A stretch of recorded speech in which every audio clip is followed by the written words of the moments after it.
episode 2 of The Way of the Samurai. Ladies and gentlemen, Lady Snowblood. I kept on hearing Lady Snowblood is the inspiration for Quentin Tarantino's Kill Bill, which is one of the coolest experiences, right? It's right up there with The Matrix in terms of like, oh, we're on the mission, and this Uma Thurman chick is ready to kill. But before that, there was a manga that was inspired into a movie, and we get the original tale of vengeance, as one Robert Pattinson might say in Batman 2.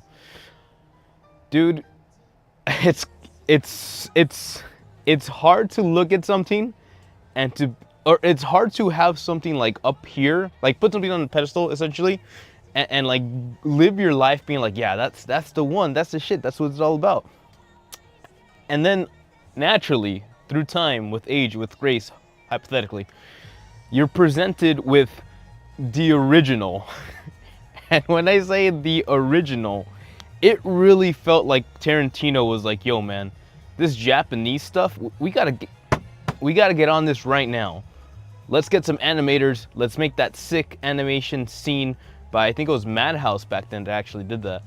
And it's cool, but also again, it takes us back to the idea of when we were here, right?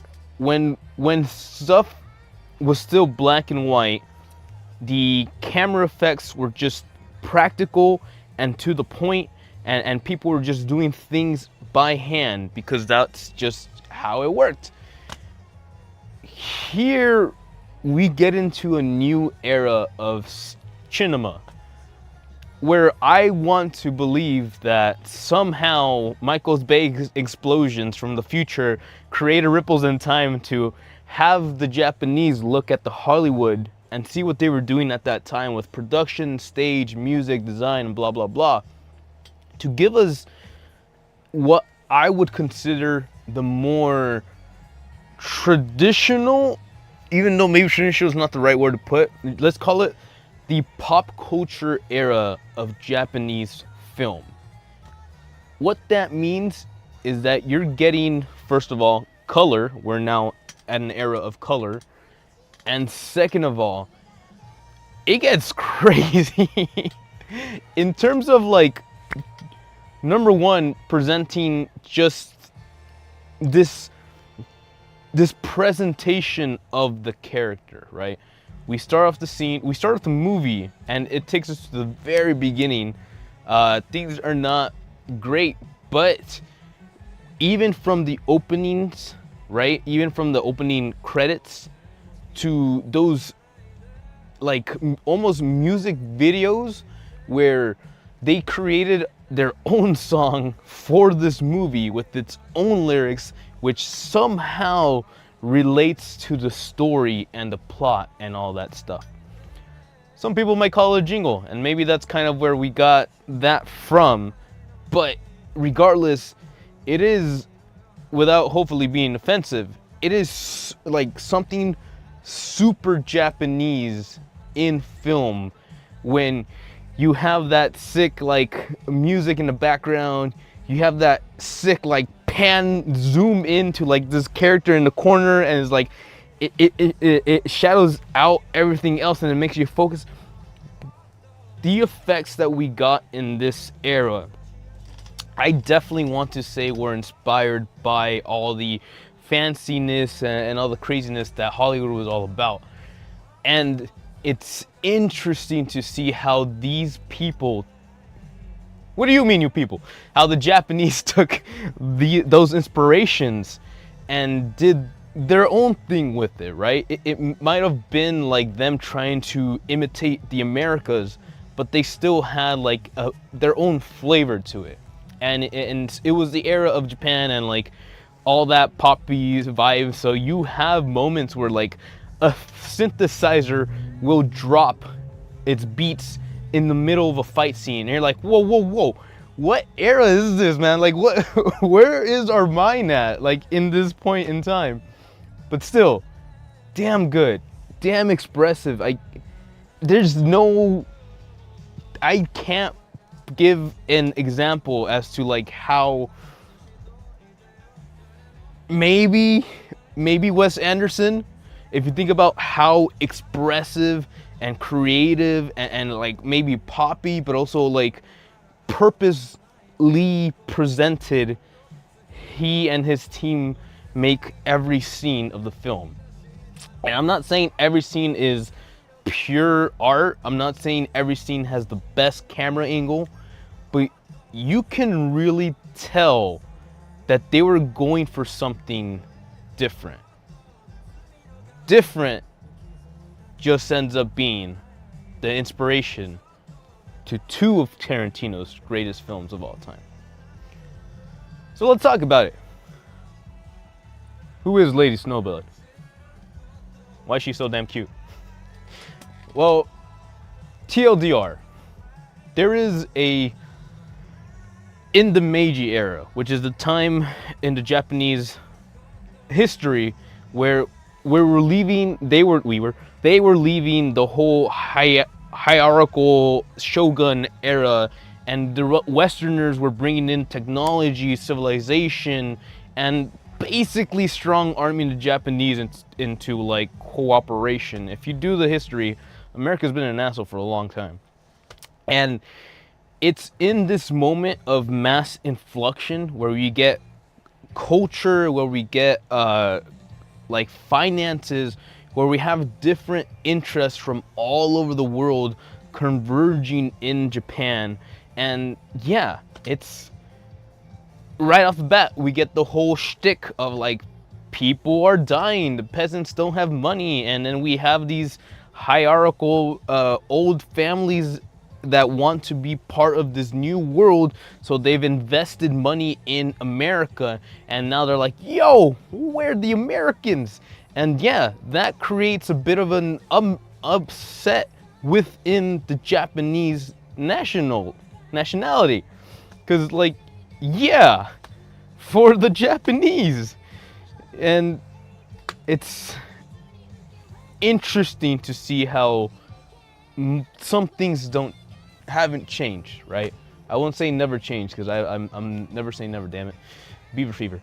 But it's the point of, where does the change come from if the universe is set in its ways, or if this brand new world is laser focused on becoming this new era?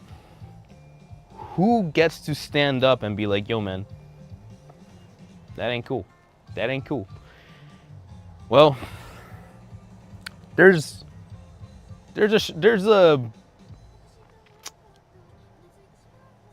an understanding when it comes to movies, films, let's call it murder. The whole idea of vengeance, right? That drive to feel like you deserve repayment for something that was stripped from you unjustly, right? Retribution, vengeance, that methodical like drive to just make someone suffer. Simply put, you hurt me, I hurt you.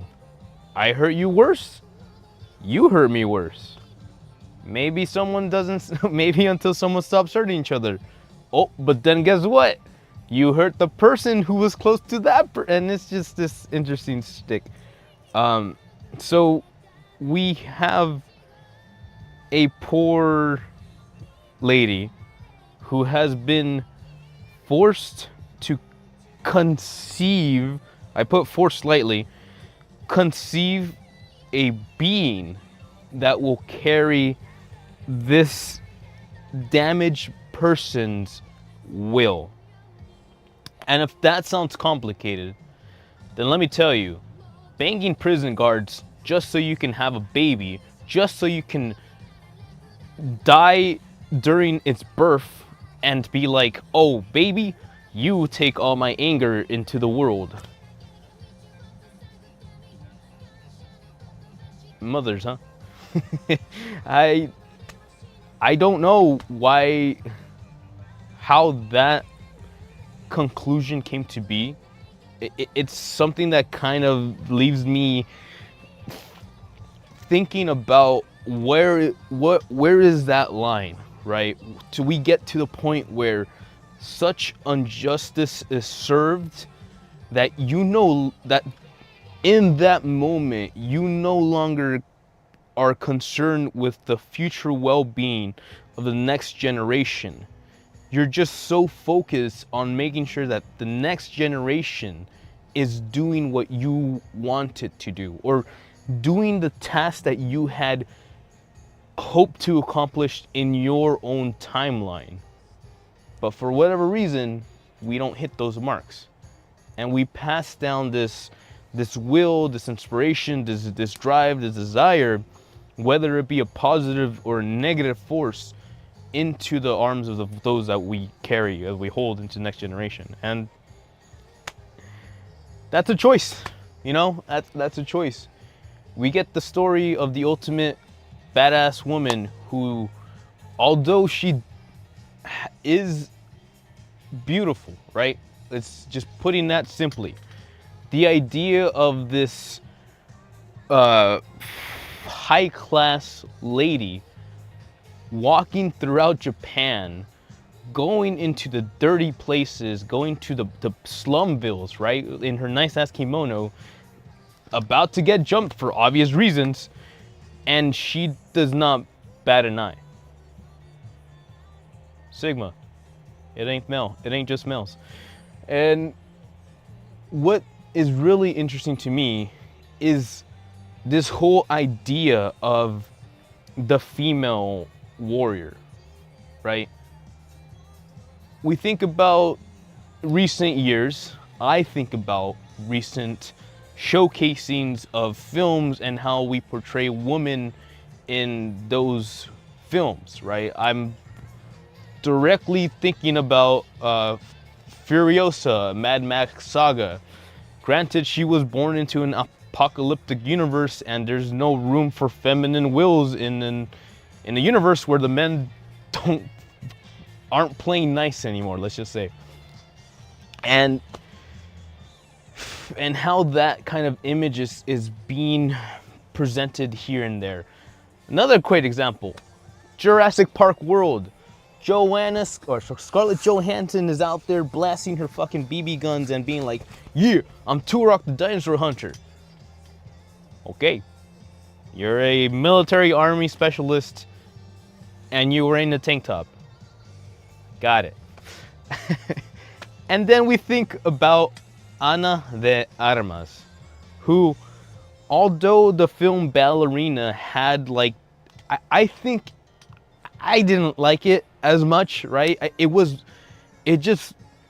you're gonna put the name Ballerina on this, if you're gonna place that title on this woman, you gotta give her more grace. And I'm sorry, Anna, but it's the idea of the lady, the feminine presence, right?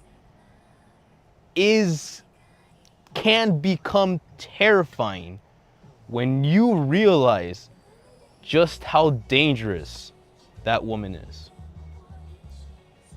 I'll tell you, a lot of people won't never know. But for those that like see deeper than that, right?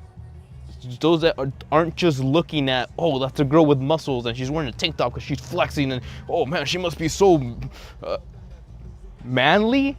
What are we going here for? And then you present us, or great old Japan presents us with this young lady, primed, kimonoed out, freaking umbrella, and everything about that is deadly. Because she's just not a pretty face. She's not just another Japanese nobility maiden. She has purpose. She has drive. And for the past 13x years, she's been trained to become a killer. And that is the scariest thing a woman can do. So, if we're looking at this, if we're seeing how Tarantino saw this film and then it was like, yo man, Uma Thurman, hit her up real quick. I need to get her on the phone. We're gonna make this movie. And even then, Uma Thurman, arguably less feminine-ish than a woman wearing a kimono, right? You think about her in that yellow Bruce Lee jumpsuit, and you're like, okay, that's pretty badass. She's on a motorcycle. She's out there. So there is that that culture aspect there as well, right? There is that kind of representation of what's being sold to the viewers and how the viewers are taking that interpretation or message or belief and what we go from there, where we go from there. Dayo, Lady Snowblood, a film that, like, again, you keep on hearing these names and you think you have an inclination of what people are talking about, but you would never dare open your mouth because speaking out of ignorance is one of the stupidest things you could do. And thankfully, with her grace, with her patience, and with the introduction of a really cool side character who I really grew fond of. They call him the stray dog, the yapping dog. Hey man. We got something, man. We got something that was pretty damn epic, right? We have the introduction of like practical effects. I believe this is like one of the first times we actually see the blood splatter. Like they started using guns with pumps to start splurging out blood. And although obviously the blood no longer looks realistic, it still makes its point, right? You see her move, you see her gracefully like sway, and then you see her slash, and you see the freaking blood hit the walls. And you know, man, you know that there was some direction in this, there was some inspiration. So, where do we take that inspiration, and how do we harness that to create more beautiful things? And the worst, at the end of the day, at the bare minimum, if there's one thing we can learn from this, is that Ballerina 2 has to step it up. Like, a lot. A flamethrower is nothing. Come on. Katanas, baby. Katanas! So, with that being said, Lady Snowblood is actually still up and available for viewership at the Alamo Draft House. And actually, give me 5 seconds. I'm gonna go on a quick rant.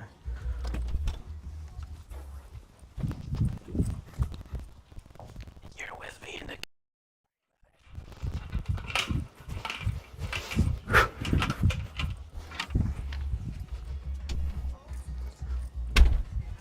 So, Wave the Samurai, Alamo Draft House, 20-ish bucks per ticket.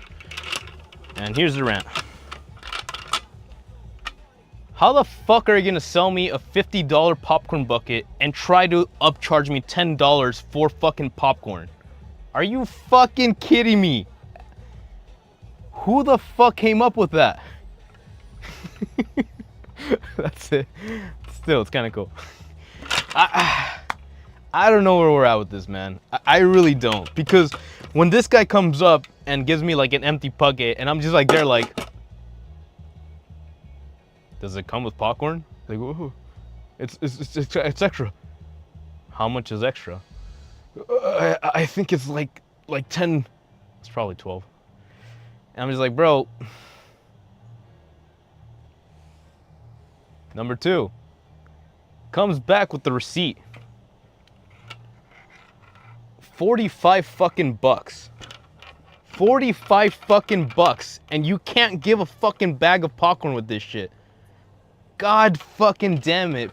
Just kidding. Actually like this. But inflation is so fucking stupid, man.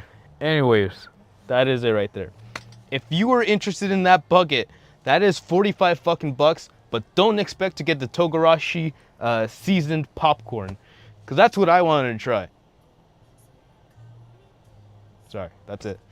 Sorry, not sorry. Lady Snowblood, if you have time, if you have the patience, and if you are willing to drop 25, 75 bucks for the full experience, if there's food involved, then yes, you too can drive out to the Alamo Draft House in downtown Los Angeles, and you too can watch Lady Snowblood as part of the Way of the Samurai. Would I recommend it? Hell yeah. This is if you like Kill Bill, if you even think that that movie is kind of cool, I think you deserve to watch the original. And I will say that without any qualms. Tarantino straight up copied Lady Snowblood. There are scenes that are like almost one for one. And like, maybe you can say the writer of Kill Bill, or The Bride, right, borrowed inspiration from Lee Sakia, but still, man, it's almost impressive to how far a lot of things were copied. Let's call it inspired, because I don't want to just say it's copied. You know, there's different motivations for the two stories. One is in revenge of the wedding and the life and the family that was stripped from her, as in her baby, and the second is the life of a orphan who knew nothing more but a single desire to kill. And we go from there. So, ladies, I keep on wanting to say Lady Sakia. That's somebody else. Lady Stormblood.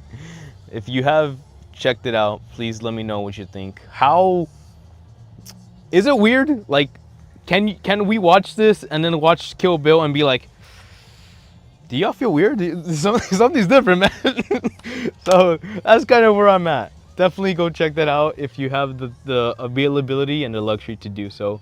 And let us know, man, what samurai films are out there. We got a couple more. I think we got 2 or 3 more films coming up within the week, and I'd like to keep on trying. I like to keep on watching, and I'm very interested to see how, again, these timepieces start jumping around. We might go back in time for the next one. I'm not too sure if it's Lone Wolf and Cub or the other one, Demo. Still, every Friday they put in a new title to check out, and I will be doing my best to check them out every Friday, so we can come back around and give you all a beautiful rendition of cinema. But in case you didn't know, it's been your boy EXP666, wishing you buen día, buenas tardes, and an awesome mañana. But until then, hasta la próxima. Ciao. Mátane. Is that Naruto?